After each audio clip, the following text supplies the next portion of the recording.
इसका कारण है कि केवल इच्छा, क्योंकि मनुष्य के अंदर इतनी इच्छाएं होती हैं, वो इस संसार में कभी पूरा नहीं हो सकता।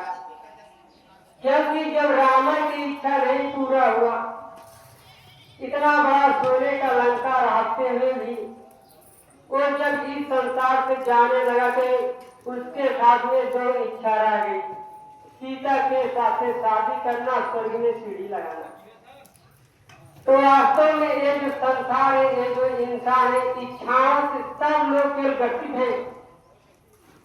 लेकिन इसी संसार में रह के कि ऐसा कुछ लोग हैं जो कि संतों का संघर्ष किए, इसी संसार में रहते हुए, कमाते खाते हुए भगवान का भजन, भगवान का भजन करते करते वहां पार हो गए जहां से आवागमन का छुटकारा हो गया।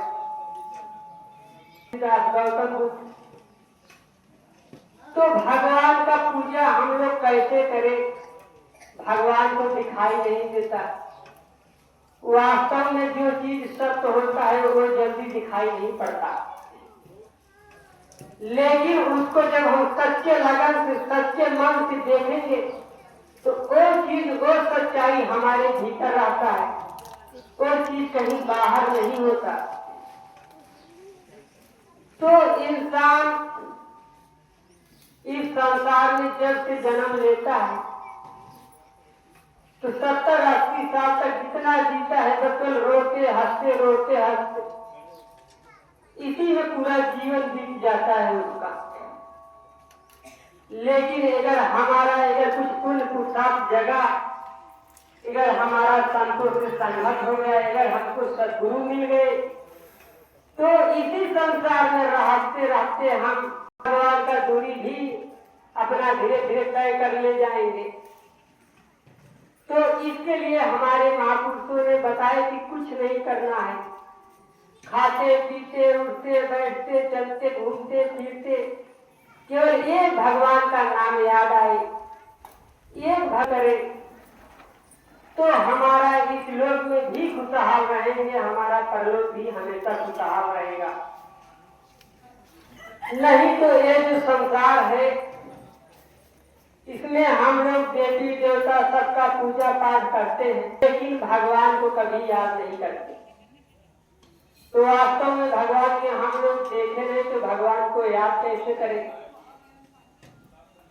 तो भगवान सबके अंदर है, भगवान सबके भीतर है, लेकिन सच्चाई नहीं जान पाते हम लोग, अज्ञान के भीतर उसी में रह के रात दिन घूमते रहते हैं।